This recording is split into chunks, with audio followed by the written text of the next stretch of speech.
Bonjour à toutes et à tous et bienvenue sur ce petite vidéo news des cartes Rush Duel. On est en live comme tous les mercredis à 20h30. Oui, pas exactement 20h30 parce qu'on a fait une news TCG avant. Désolé pour la qualité visuelle de la caméra, c'est immonde, c'est mon téléphone, c'est normal, il est vieux, laissez-moi tranquille. Et on va commencer les news avec des cartes pour Yuamu. Et oui, vous connaissez Yuamu, la petite sœur, c'est même pas la petite sœur, c'est la sœur jumelle de Yui, donc l'héroïne principale de Go Rush, tout simplement, qui a 3 cartes de support, dont une qui est tirée de l'animé, enfin 2 qui sont tirées de l'animé en l'occurrence, et qui sont magnifiques. Donc la première carte c'est quoi? C'est le Draco de reconstruction, c'est un monstre ténèbres dragon de niveau 1 qui a 300 d'attaque et de défense. Sa condition c'est d'envoyer cette carte face recto depuis le terrain au cimetière, tout simplement. Et son effet c'est invoquer spécialement un dragon d'explosion au croc bleu, ou dragon accélération au redémarreur rouge depuis notre cimetière sur votre terrain en position de défense face recto. C'est une excellente carte. C'est une excellente carte, pourquoi? Parce qu'elle permet d'invoquer spécialement l'un des 2 Ace Monsters de Yuamu, qui vont nous être très utiles pour la carte suivante. Cette carte, utile en x3, peut-être pas. Peut-être pas pour le deck High-Tech Dragon, mais très intéressante quand même. Parce qu'elle permet d'invoquer, elle permet de reborn tout simplement, que ce soit croc bleu ou redémarreur rouge. Et ça, c'est pas rien quoi. Surtout qu'on peut utiliser leurs effets. Leurs effets sont toujours très intéressants, que ce soit l'un ou l'autre. On va continuer avec une carte piège qui est Fusion Mémoire Flash, et je crois que c'est la seule, ou en tout cas la première carte Fusion Piège. Et ça c'est cool. C'est un piège normal qui nous indique, d'ailleurs je crois qu'il n'y a que des pièges normaux dans le rush. Lorsqu'un ou plusieurs monstres sur votre terrain sont détruits par une attaque ou par un effet de carte de l'adversaire. Attention, la condition est quand même bien sévère, bien vénère.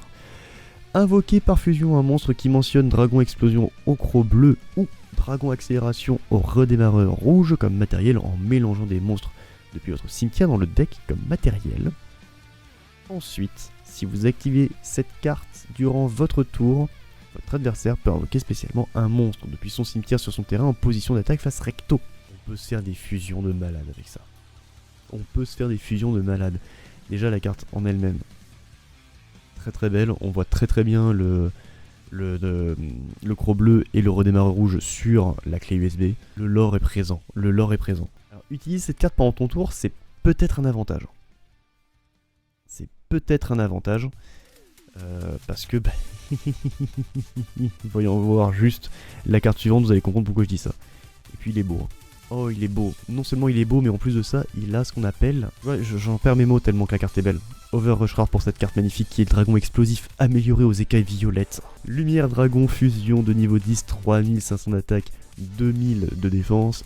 Il faut dragon explosion au croc bleu et dragon d'accélération au redémarreur rouge. Pas de condition d'activation, donc un effet continu. Durant votre tour, cette carte gagne une attaque égale à l'attaque d'origine du monstre face recto avec la plus haute attaque d'origine sur le terrain de votre adversaire. Tu passes tous les monstres avec ça. Tu passes tous les monstres. Il est sublime. Carte est magnifique. Elle est très puissante. Mais pour l'invoquer c'est chaud quand même, faut quand même les 2 Ace Monsters de Yuamu, c'est pas rien. C'est pas rien. Mais ouais, juste la beauté de la carte. À chaque fois qu'on parle de Rush, on regarde les artworks et on se dit ah elles sont belles quand même. En même temps, c'est vrai quoi. Une nouvelle carte, toujours on reste dans la fusion. C'est l'Hélas Mortier, le super dragon cervical. Bizarre comme nom, et c'est un dinosaure pour le coup. Appelons un dino et pas un dino un dragon quoi, enfin... Hélas Mortier, le super dinosaure cervical, voilà, c'est... Voilà. Je suis d'accord avec toi, Aster. On peut dire ce qu'on veut du rush, mais les cartes sont belles quand même. L'Hélas Mortier, niveau 9, 2007, d'attaque, 1600, de défense, 2 monstres dinosaures de max niveau 4. Est-ce qu'on aura du support dino dans ce deck? Enfin dans Axel Road? Bon, peut-être.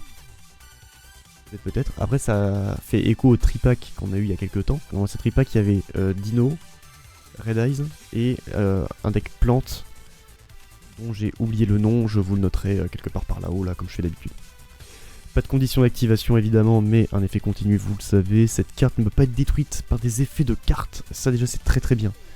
Si vous avez un monstre fusion de type dinosaure dans votre cimetière, sauf un monstre à effet, cette carte gagne 1200 d'attaque et inflige des dommages de combat perçant. Voilà. Ça existe. On a une sorte de brontosaure haut également, qui sort du tripack. Je pense qu'il y aura quand même quelques petites cartes de support un peu à droite à gauche qui vont popper. On en a déjà une.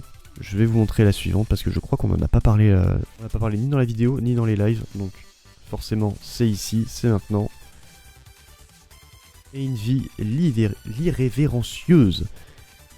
Terre, plante, du coup. Ah, c'était des insectes.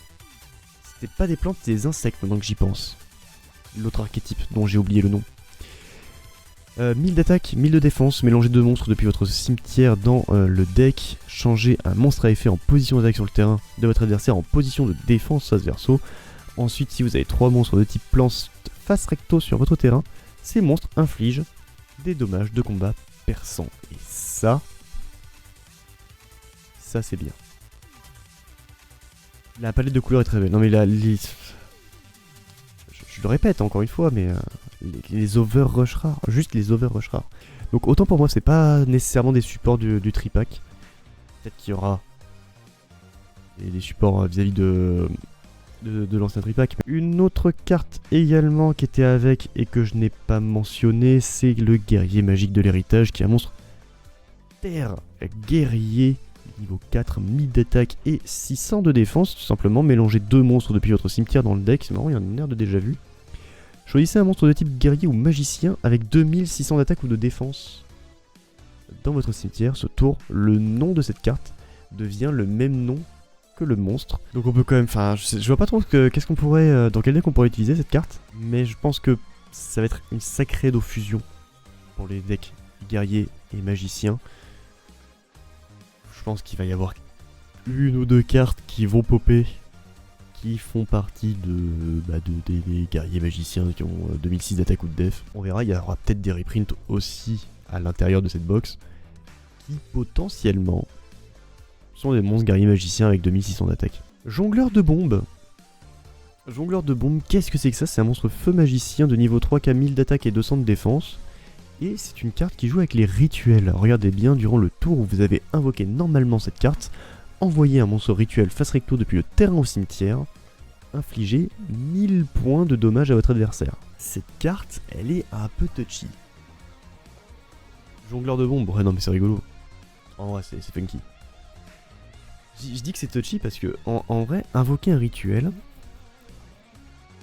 c'est pas chose compliquée, hein, on va pas se mentir. C'est pas chose aisée non plus.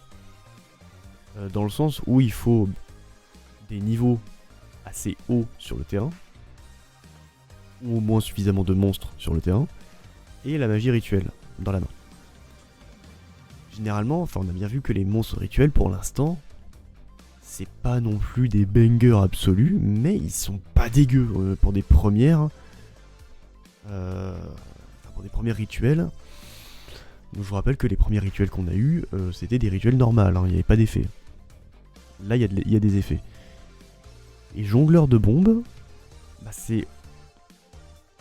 Ok, certes il a des balls comme dit Esther, mais ça t'enlève un monstre qui a une haute attaque, premièrement, qui a un effet qui peut être hyper intéressant, deuxièmement, tout ça pour infliger 1000 points de dommage. Est-ce que ça veut dire qu'on n'aurait pas une piège, une magie, un monstre qui nous permet de reborn un monstre rituel? Jongleur de bombes, c'est typiquement le genre de carte qu'il faut absolument au début.